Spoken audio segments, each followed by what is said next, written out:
Nasi Goreng, Indonesian fried rice. Prepare the ingredients. Finely slice 1 cup of cabbage. Dice 1 carrot into small cubes. Dice half a red capsicum. Chop 1 handful of green beans into small pieces. Break 1 small head of broccoli into florets. Dice 1 onion. Crush 2 cloves of garlic.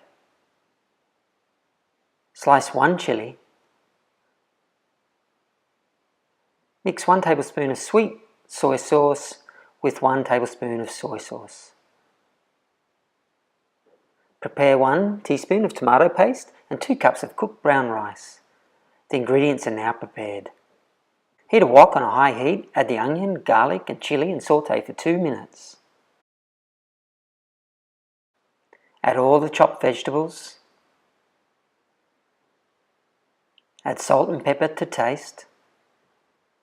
Mix well. Add the tomato paste and soy sauce mix. Add 2 cups of brown rice. Stir fry over a high heat and serve.